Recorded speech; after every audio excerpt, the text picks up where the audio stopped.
Libertad de prensa no es solo poder hablar de lo que uno quiere hablar. Es poder hacerlo sin represalias ni hostigamientos.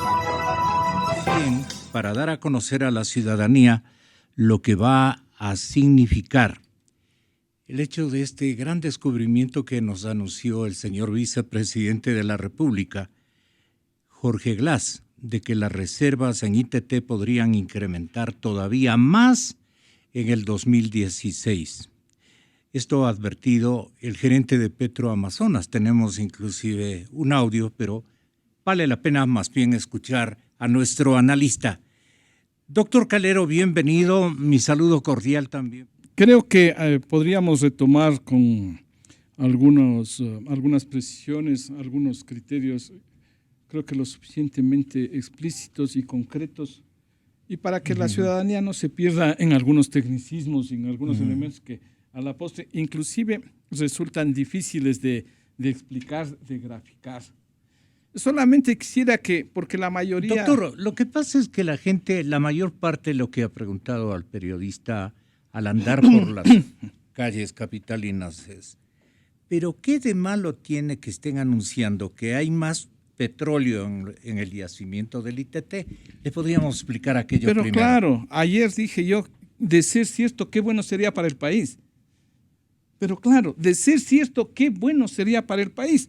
Aquí lo único que se han sembrado son algunas inquietudes, algunas dudas por falta de información respecto a los elementos que sustenten la veracidad de ese anuncio. Digo, anuncio que por lo demás, de ser cierto, no se trataría sino de una reevaluación de lo que ya existe. Y para que pudiera darse esa reevaluación tienen que concurrir algunos elementos que quería describirle más o menos de manera gráfica. Adelante. Cuando uno transita por una carretera nueva y ve a un costado el talud, ¿no es cierto?, todavía sin vegetación y nada, y ve una serie de capas de distinto color, sí, y materiales, granillo, arena, etcétera. Entonces, esa es la reproducción hacia el fondo de la tierra. Se van reproduciendo distintas capas. Entonces, en algunas de esas capas que tienen distinto espesor, en algunas de esas capas hay acumulación de petróleo. Ese petróleo es el que luego tiene que drenar y salir con determinadas condiciones, en determinadas características. Entonces, de pronto una quebrada... Eso es lo que llaman recuperación secundaria. No. Vamos a ir luego. Mire, entonces cuando uno va y se encuentra con un accidente y una quebrada de pronto interrumpe, ¿no es cierto? Esta formación que uno va bien, interrumpe un accidente, una quebrada, algún quiebre geográfico de relieve por ahí. Entonces, de igual manera, en las formaciones abajo se producen esos elementos. Pero bien, entonces, a través de perforar a tantos miles de pies de profundidad, de perforar pozos, de realizar líneas sísmicas, Gonzalo, a través de realizar actividades de sísmica, que son estudios técnicos que se efectúan, ¿sí? Entonces es que se va llegando, y de la calidad del petróleo, de las muestras que se obtienen, es que se llega a determinar algunos elementos fundamentales, como por ejemplo la existencia o no de petróleo. El dimensionamiento del petróleo que existiría acumulado ahí, el porcentaje que podría extraerse, que es el famoso factor de recobro, ¿qué porcentaje de eso que está ahí podría extraerse?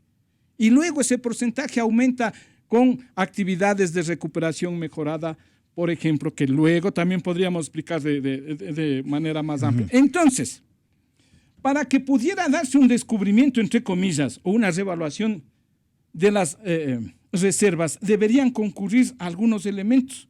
Mire usted que históricamente en el tren ITT, Ispingo, Tambocochi, Tiputini, se han perforado 7 pozos desde 1970, 7 pozos, 4 en Ispingo, 1 en Tambococha y 2 en Tiputini. De los 2 en Tiputini que están en la parte norte, 1, el Tiputini Shell, arrojó 0 resultados de petróleo, 0 en 1970. Por lo tanto, eso no habría que tomarlo en cuenta. El Tiputini Minas arrojó algunas cantidades de petróleo, pero exclusivamente en las arenas basal, tena y M1. Es decir, cada una de esas capas que yo decía que vamos viendo de distintos colores en el talud, cada una es una arenisca, llamemos una arenisca, y tiene una denominación. Entonces, en Tiputini, minas solamente había en basal, tena, y en M1, en estas areniscas, había rastros de existencia de petróleo. En Tambococha, de igual manera, solamente basal, tena y M1. Pero en Ispingo, en los 4 pozos Ispingos había basal, tena, había M1, había M2, había U. Es decir, en 4 areniscas había petróleo. Pero bien, entonces, para que luego a estas alturas, después de más de 40 años que han durado estas perforaciones y que han intervenido varias instancias, instituciones públicas y privadas, y la última, el Instituto Francés del Petróleo, a estas alturas del partido deberían decir entonces que todo esto estuvo mal, que todo lo anterior estuvo mal y que existieron equivocaciones tanto en las perforaciones, en las muestras obtenidas, en los registros eléctricos, porque cuando usted va perforando, Gonzalo, va obteniendo unos registros que le van dando características, ¿sí?, de las distintas formaciones, y de las muestras que usted obtiene del petróleo, de igual manera caracteriza ese petróleo y puede determinar algunos elementos que luego le sirven para configurar los esquemas de producción y las reservas. ¿De dónde sale, según el vicepresidente, este remanente? ¿Qué caramba se les ha pasado? Tanto a las empresas que ha contratado el Estado, como también a las entidades que han controlado esos trabajos de reservas, de calcular adecuadamente las reservas del ITT que estábamos buscando. No sé si por ahí sea la pregunta más conveniente. Mire, ya Luis, que parece que aparte de su doctorado en leyes, se ha puesto al día en geología y geofísica, de manera que hay poco que añadir a lo que explicó Luis. Yo vería el tema con la mayor generosidad posible, de que, bueno, está bien, hay yo que sé cuántos millones de barriles. Una gran noticia, enhorabuena, me alegro mucho. Pero la pregunta de orden práctico, la praxis es muy antipática y muy cruel. ¿Para qué? Ese es un crudo de 14 grados API, que requiere de un gran trabajo técnico para extraerlo. Es un crudo... ¿Oneroso? ¿Ah? ¿Oneroso?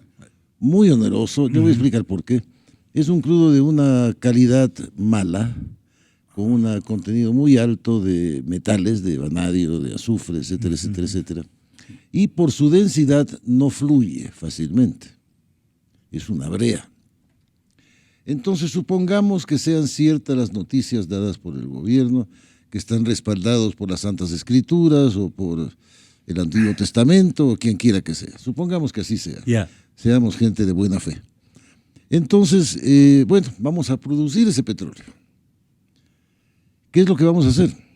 Si sale a la superficie con un costo que, según decía el gerente de Petroamazonas, de $10 el barril, lo cual ya de por sí constituye un milagro más, porque el señor presidente de la República nos ha explicado con la claridad académica que él tiene, de que el crudo, el costo del crudo del Oriente es de alrededor de $20 y pico el barril. De manera que aquí pues hay algo parecido al milagro de Maduro, no de Maduro de la Biblia, no de la reproducción de los panes. Pero supongamos que sea cierto de los $10. Sacamos ese crudo con las aguas de formación. Ya.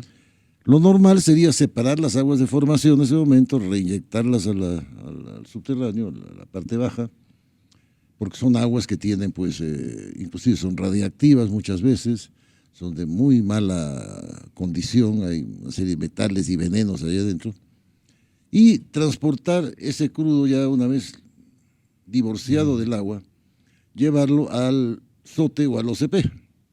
Bien, como no fluye, no hay reductor de fricción para ese tipo de crudo tan pesado. Reductor de fricción es un químico que se pone para que fluyan los líquidos, ¿no? Entonces, ¿qué habría que hacer? Poner un oleoducto calentado. ¿Y qué es eso? Es un oleoducto normal de X pulgadas de ancho, en que se le conecta pues a la pared. Un reverbero. un reverbero, pues para que esté caliente, Claro, al estar tiene que caliente. ser como un reverbero, ¿no? Para que El esté concepto caliente es, para que esté caliente, entonces el crudo pueda fluir. Eso cuesta pues bastante plata. Y de ahí ese crudo que han logrado hacerlo fluir, meterlo en el oleoducto del SOTE o del OCP. ¿Con qué resultado? Si metemos un crudo de 14 grados API en el crudo de 24 más o menos crudo del SOTE, vamos a bajar obviamente la calidad del crudo del SOTE. Lo mismo sucede si metemos ese crudo en el OCP. De 20 grados va a bajar a 17, 18 grados y el otro No de es 24 negocio. a 20 grados. Es decir, el la precio mezcla final que le baja la calidad. le baja la calidad. Consiguientemente, Claro. Si el rendimiento económico. Si usted mezcla un vaso de agua con medio vaso de miel de abeja, ¿no? Pues la miel de abeja se va a diluir, pero va a bajar de calidad la miel que usted va a vender en la esquina, así de fácil, en términos comparativos, ¿no?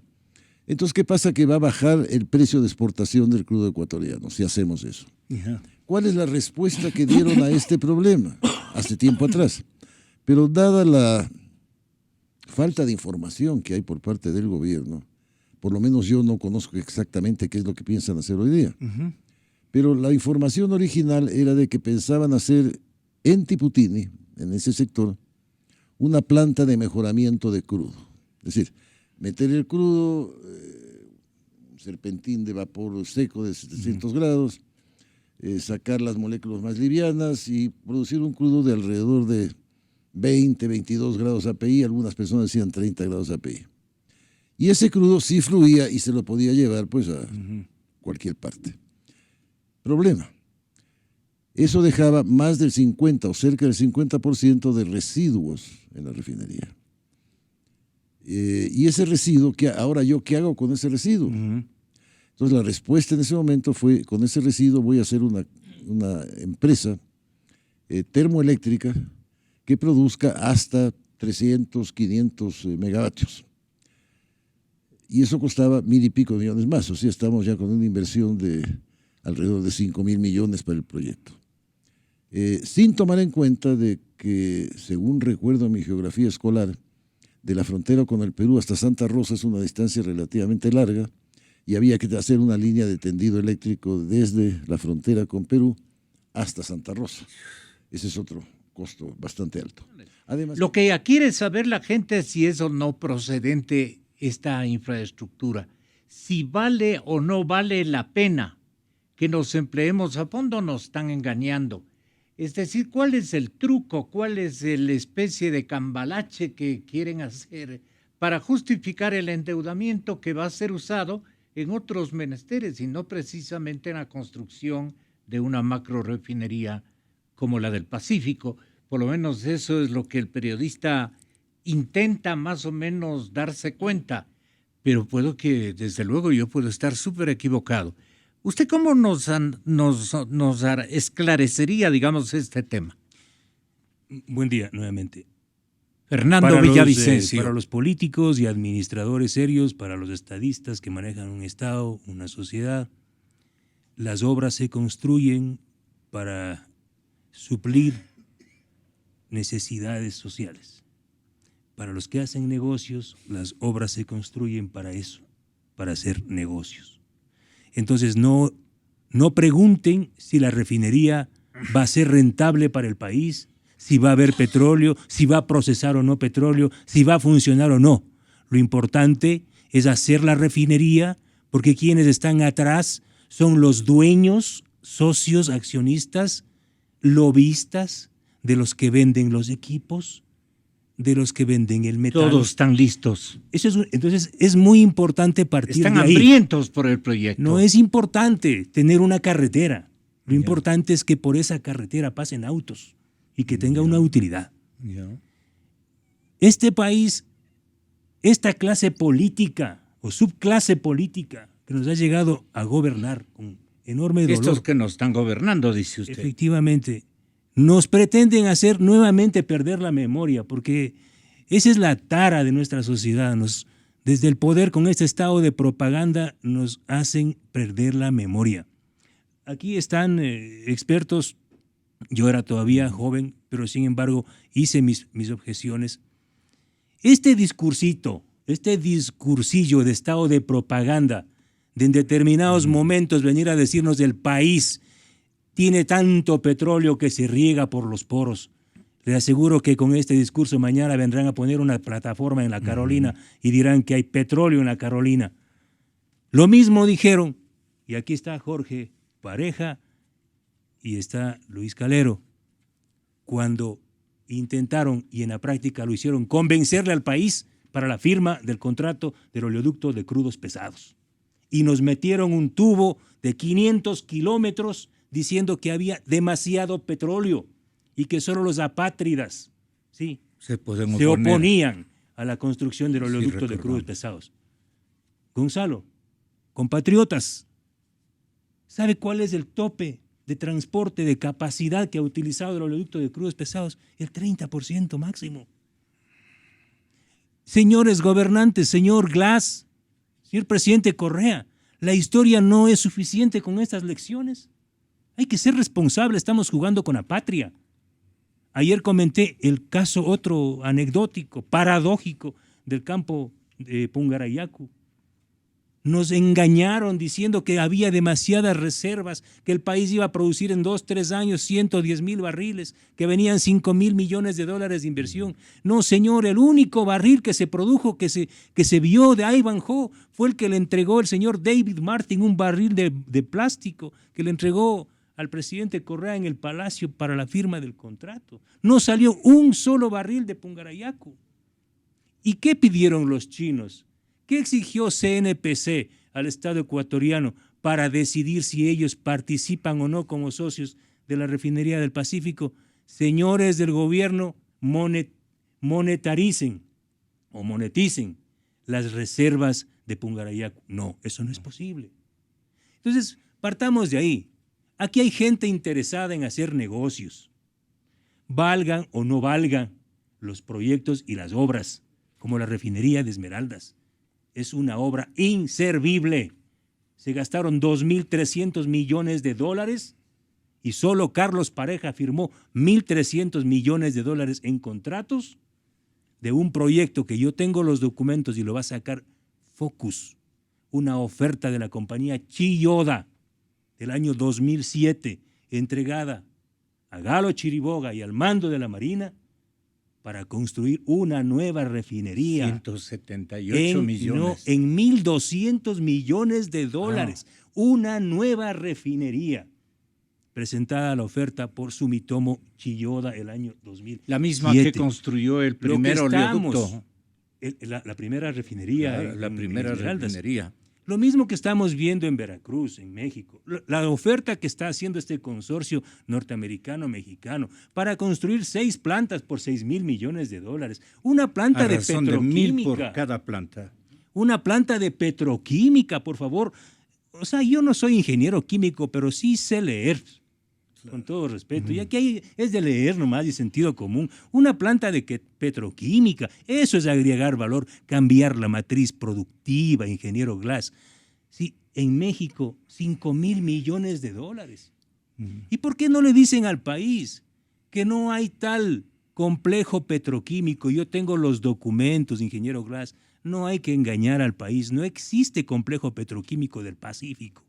Existe una refinería común y corriente. Me gustaría enfocar el tema refinería. Ya hemos visto exhaustivamente el asunto, reservas, etcétera, etcétera. Mire, si vemos el final de la línea de la refinería, esa refinería, supongamos que se hace a razón de 13,000 millones de dólares de costo, que es alto, muy, muy alto. Supongamos, como ha calculado Luis, que vamos a pagar 1,000 y pico de millones anuales en servicio de la deuda principal e intereses. Y recordemos un pequeño problema, que el costo de producción de esa refinería, sumado al costo del crudo, va a ser sustancialmente mayor que el precio de venta al público. Entonces, A la final del día tenemos que atacar, bajo este esquema, el tema subsidios. Porque con los subsidios no solamente va a haber el costo del servicio de la deuda, no solamente va a haber el costo de producción de la refinería, sino que vamos a tener que abastecer un mercado nacional a un precio bastante mejor que el de la venta al público, bastante más alto que la venta al público. Claro. Entonces esa refinería no tiene sentido económico. Hay que sentarse, romper los papeles que se han hecho, sentarse, pensar seriamente, hacer licitaciones, que llevamos 10 años en donde la palabra licitación casi ha desaparecido del léxico de la Real Academia en el Ecuador, y lo mismo concurso. Los únicos concursos creo que hay son de carrera de burros y de belleza, ¿no? Pero nada más. Pensar bien en concursos, en licitaciones y rehacer el pensamiento de la refinería. Por ejemplo, ya digo, no hay chance de económico de la refinería por los temas subsidios, pensar en subsidios. Los vientos prevalecientes en el sector del Aromo van de sur a norte, con lo cual quiere decir que todos los humos de chimenea de la refinería irán a depositarse graciosamente sobre todos los balnearios de Manabí. ¿Eso qué quiere decir? Que hay que poner unos filtros muy especiales y muy costosos en la refinería. Otra cosa, el 16 de abril nos despertamos con el hecho de que la refinería del Aromo estará construida algún día en un terreno altamente sísmico, lo cual también Eso dice el riesgo. geofísico. ¿Ah? Eso dice el geofísico. Sí. Bueno, ahí está el terremoto del 16 de abril, no es necesario ningún geólogo que nos explique que mi casa se movió enormemente el día 16 de abril, y peor aún en Esmeraldas y Manabí. Es decir, es un problema que no se puede empezar a construir hoy día. Es un tema que hay que pensarlo mucho. Es de que los bolsillos de Petroamazonas están rotos.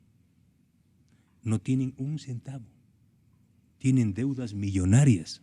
Lo que no le dicen, junto a esta fantasiosa cifra de reservas, es con qué plata y qué dinero van a explotar el ITT. Señor Glass, ¿por qué no le dice eso? Si no tienen un centavo para pagar ahora a los proveedores, ¿dónde van a sacar casi $6,000 millones para desarrollar el proyecto ITT? Aquí viene la YAPA. O sea, el desequilibrio fiscal es el que busca ser subsanado con parte de esta deuda. Pero esto es otra cosa. Hasta lo que hemos dicho aquí, los $13,000 millones de la deuda para la refinería del Pacífico es otra cosa. Aquí estamos hablando de dónde van a salir los $6,000 millones para desarrollar el ITT. Es decir, estamos hablando de $19,000 millones y ahí también hay intereses. Aquí viene la YAPA, lo que yo puedo pintar en el panorama. Si Petroamazonas no tiene un centavo ni para pagar la luz, ¿sí?, ellos van a privatizar. Ellos van a entregar el proyecto ITT al mejor estilo socialista del siglo XXI, van a privatizar el ITT. Porque si no, que me digan, así como han sido magos para sacar reservas, que me digan dónde van a sacar los $6,000 millones de inversión. Una, tampoco le dicen al país esto, que los $13,000 millones más menos de inversión en la refinería del Pacífico no contempla la construcción del ramal del oleoducto desde Quinindé hasta el Aromo. ¿Sí? Eso tampoco le dice el señor Glass. Este costo corre por parte de Petroecuador. Ya están los estudios, entiendo, haciéndose porque el oleoducto OCP, los dos oleoductos van a Esmeraldas. ¿Cómo van a llevar el petróleo al Aromo? Está diseñado un ramal del oleoducto que va desde Quinindé hasta el Aromo. Es decir, ahí estamos hablando más o menos de unos $600 millones, si no es más, al estilo de ellos, a lo mejor sube un poco. Tampoco le dicen al país dónde van a hacer el muelle de carga y por dónde van a sacar los combustibles. Y de descarga, ¿sí? Del crudo que venga. ¿Por qué no van a hacer, pues? ¿De dónde? Gonzalo se adelanta. ¿De dónde van a hacer? ¿Por dónde van a sacar los combustibles de la refinería para llevar a Pascuales, para llevar a Esmeraldas, para llevar a Quito, etcétera? Es todo un ramal de sistema de poliductos, ¿sí? La tanquería que tampoco contempla el proyecto de refinería del Pacífico. En todo esto, yo reitero, Yo espero que en estos meses alguien con un mínimo de razón, si hay alguien con un mínimo de razón en el gobierno, pare esto. Porque si no, lo que hay de la vida de nuestros nietos, de nuestros hijos, de los hijos de nuestros hijos, es cargarle un dogal de endeudamiento terrible para las futuras generaciones. ¿Y a costa de qué? ¿Usted no cree que Ginebra debería ser la que frene esto? ¿Porque es la que va a pagar los platos rotos? ¿Por qué Ginebra? Piense un poco. Pero sigamos. Ya. No. Yo mejor pensaría que otro. Ya. No, yo lo que quiero decir es de que finalmente creo que es una estrategia por doble partida. Por eso piensan reformar la ley, la Constitución en este caso, para el endeudamiento, quieren tener plata fresca y también quieren hacerlo como un gran símbolo de campaña del señor Glass. Entonces yo le pido que vayan a certificar esas reservas en el Consejo Nacional Electoral, sería mejor. Roque.